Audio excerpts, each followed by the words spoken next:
Hoje nós vamos falar sobre o quê? O tema é forte. Primeiro esposa, depois mãe. E ela fala o quê? Toda mulher, ela é mãe, mas ela nunca pode esquecer que além dela ser mãe, ela primeiro é esposa, né? E o que vem acontecendo é que muitas mulheres, elas, depois que têm filhos, elas acabam tendo um amor tão grande pelo filho que às vezes deixa o esposo de canto. Só que a esposa, a autora, ela enfatiza que a gente não pode, como esposa, deixar o nosso marido de lado por causa dos nossos filhos. Porque a gente vai ser mãe, né? Assim, cuidar dos nossos filhos até 18, até 28 anos. E depois eles vão casar e criar suas próprias vidas. Agora, se a gente é casado e a gente casa bem, o nosso casamento vai durar pro resto da vida. Então, ela fala isso e ela enfatiza isso e eu acho muito forte, né? E ela fala também que quando uma mãe, por exemplo, uma mãe está cuidando do filho e às vezes o marido pede atenção e ela não dá porque a atenção dela é toda pro filho, isso acaba criando ressentimento, porque o marido vai ficando com ciúme, o marido vai ficando tipo assim, ela só dá atenção para a criança, só dá atenção para o filho, já esqueceu de mim. E ela tem que ter esse equilíbrio, porque quando a mulher trata assim o marido, isso vai criando entre eles um ressentimento. E os filhos começam a perceber. E o maior amor que a gente pode dar para os nossos filhos é a gente amar o nosso esposo, é a gente cuidar bem do nosso esposo. Porque quando os filhos estão num ambiente onde os pais se amam de verdade, os pais se respeitam, eles sentem essa vibração, eles sentem essa energia. Então, a gente tem que ter muito cuidado mesmo como é que a gente tem tratado os nossos esposos. Eu lembro que aconteceu até uma situação comigo e meu esposo.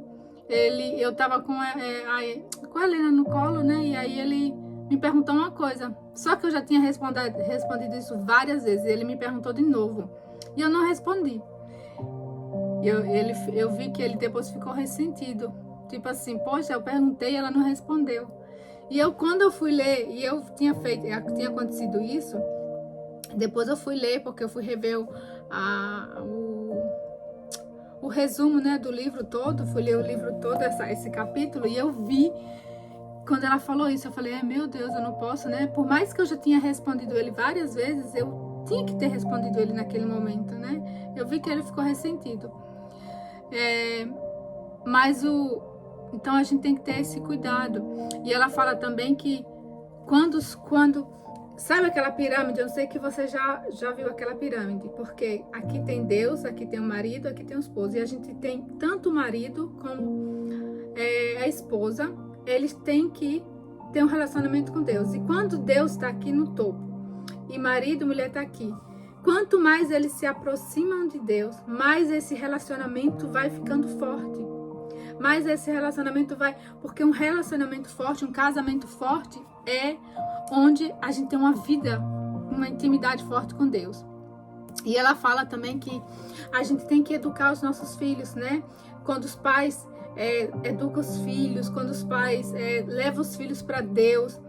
E eu lembro que minha mãe tá até aqui. E eu sou grata à minha mãe, porque desde pequena ela me ensinou a ir para a casa de Deus.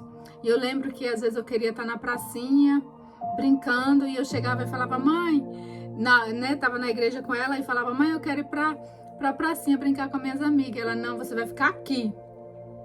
E eu lembro que aí às vezes eu ficava assim, enchendo o saco dela, ela só vinha de cantinho assim, me dava um beliscão e eu ficava quietinha. Mas eu sou grata à minha mãe porque hoje eu tenho uma vida com Deus. Ela me ensinou o caminho de Deus. E eu não saí mais da vida, não saí desde quando minha mãe me ensinou e fazia de tudo para eu ficar lá, escutando a palavra de Deus, né? E tem aquela palavra que fala, ensina teus filhos no caminho de Deus, que quando ele estiver grande, eles não vão se esquecer. E isso aconteceu comigo, e isso aconteceu com a minha filha. Né? Eu acho que eu já contei aqui para vocês, né? Que o meu ex-marido já tentou de tudo para eu tirar ela da fé, não queria que eu levasse ela para a igreja, mas graças a Deus eu permaneci firme e minha filha está hoje firme na fé, né? E aí ela até conta um caso de uma mãe que o filho chegou para a mãe e falou assim: mãe, eu não quero mais para a igreja.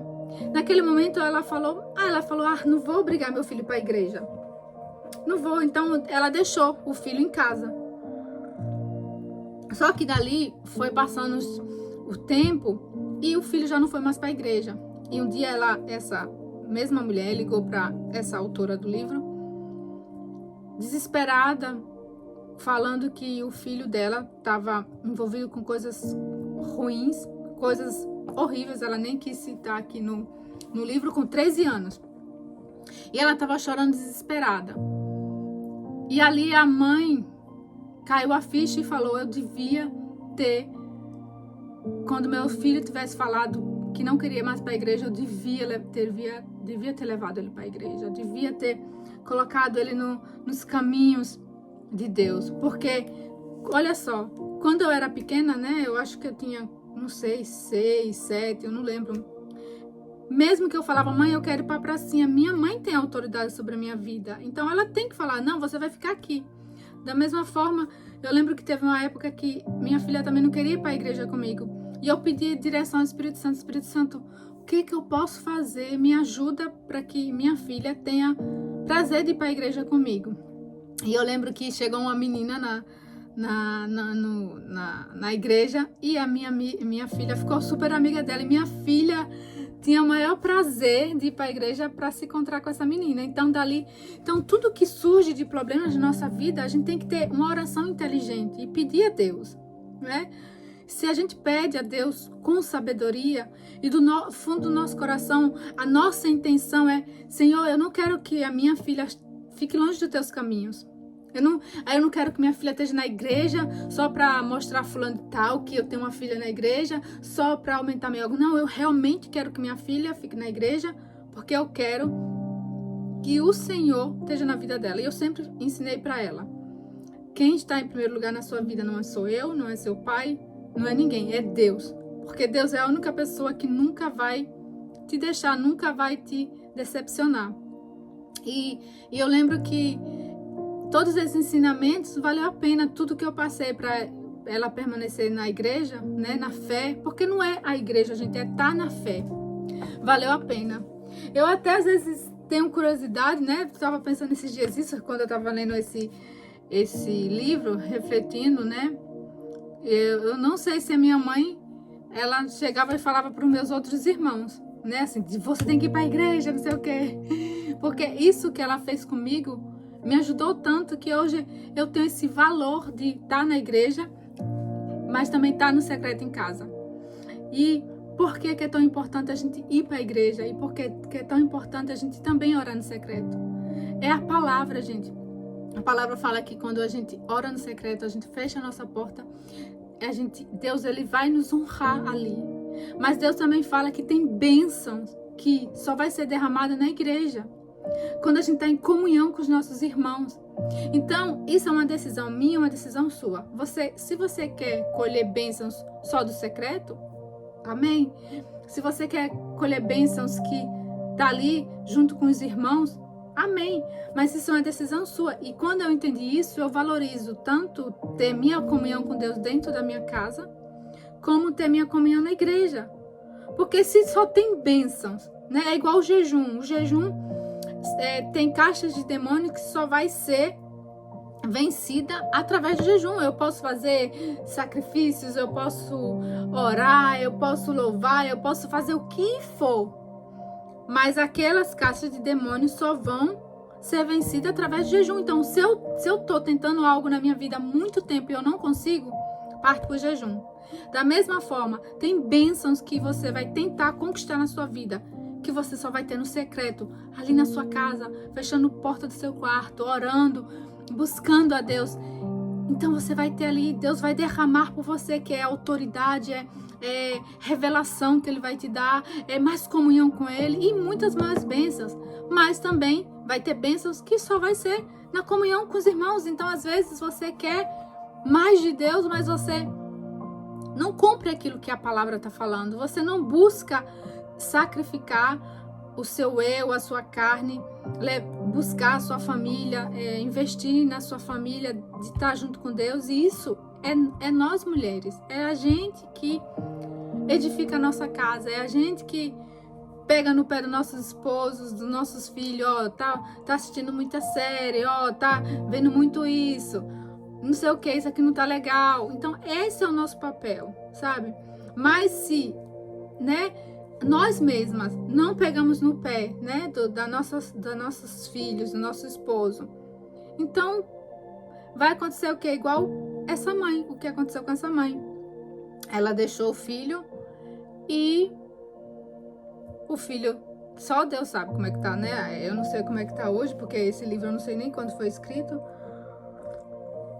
Mas eu já vi casos de pessoas que eu já conversei e ela falou, olha, eu desviei da igreja porque meus filhos desviou da igreja porque chegou um momento que eles não queriam ir e eu não insisti. Eu acho que a gente não tem que insistir, não.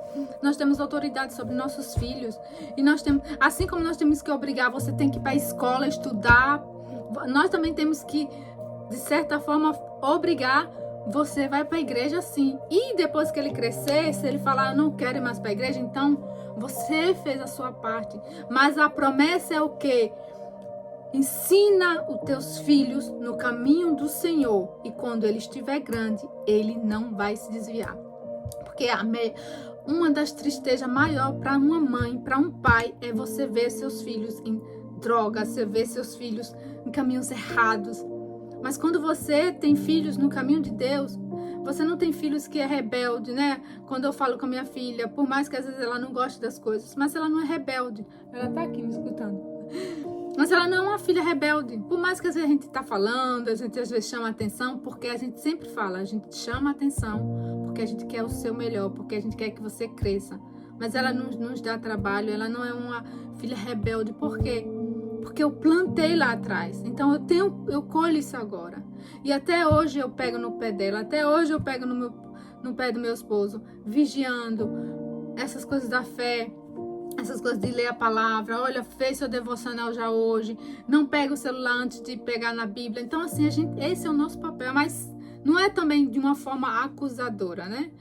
É falando. Porque a gente sabe, quando a gente acorda, se a gente vai logo pro celular, ou se a gente acorda e não pega a palavra, como é que vai ser o nosso dia? Nós precisamos dessa palavra, nós precisamos. Esse é como se fosse o nosso alimento. Então, a autora até fala assim, que hoje, quem que está ensinando os seus filhos? Quem é que está ensinando os seus filhos? Será que é as redes sociais? Será que é as colegas na escola? No trabalho? Se eu não pararmos em casa para ensinar os nossos filhos, quem vai ensinar? Então nós temos que, às vezes, fazer o papel mesmo de chata, mas não é todo tempo chata, mas às vezes chegar e sentar. A gente aqui em casa tem momentos que a gente senta para chamar a atenção da nossa filha, mas ela sabe que ela fala, eu sei que vocês fazem isso para o nosso bem, mas ninguém gosta de ser chamada a atenção, mas vira e volta, sentamos na mesa, conversamos, às vezes demora a conversa, mas é bom, é edificante, porque uma família que não conversa, que não há alinhamento, aquela fica uma família dispersa. Às vezes nós temos que sentar sim e alinhar, igual às vezes eu tenho que sentar com meu esposo e falar isso aqui, ele também às vezes senta comigo e a gente tem que conversar, porque precisamos alinhar as coisas. A gente não pode viver assim como se nada fosse acontecer, não. A gente tem que alinhar, resolver as coisas, voltar as coisas ao eixo, melhorar, isso aqui precisa melhorar, isso aqui não precisa, isso aqui tá bom, tem que deixar isso. Faz parte. Uma família bem sucedida, uma família abençoada, primeiro, é quando ela, né, que eu falei dessa pirâmide, Deus em cima, a esposa, o esposo, e quanto mais eu busco Deus, quanto mais meu esposo busca Deus, mais a gente vai se aproximando um do outro, porque a gente tá buscando Deus em primeiro lugar na nossa vida. E quando a gente tem Deus, e quando a gente tem uma comunhão forte com Deus, os nossos filhos veem isso. Porque os nossos filhos, eles não segue aquilo que eu tô falando. Ele segue aquilo que eu sou. Segue aquilo que eu sou. Então, se eu falo pra minha filha, filha, não faça isso, não beba, não fuma, mas ela chega em casa e me vê bebendo, fumando, o que ela vai falar? Minha mãe, ela fala uma coisa pra mim, mas faz outra. E aí, o que vai acontecer? Ela vai beber, ela vai fumar. Por quê? Porque os filhos, eles seguem aquilo que a gente faz, entende? Então, vamos deixar de falar e vamos viver a palavra, né? E eu não sei como é que são vocês com os filhos de vocês, com a família de vocês, mas busque essa comunhão, busque aproximar, peça sabedoria a Deus, ao Espírito Santo, para que vocês tenham essa vida com Deus, né?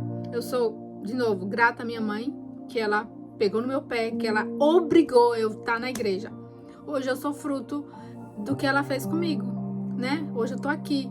Hoje eu não deixo a palavra por nada, porque minha mãe, ela fez isso comigo, né? E eu sou grata de coração. Obrigada, mãe, que a senhora tá aqui e tá ouvindo isso. E eu sou grata que a senhora pegou no meu pé, para que eu ficasse lá assistindo a palavra de Deus. E hoje eu tô aqui. Não largo meu Jesus por nada.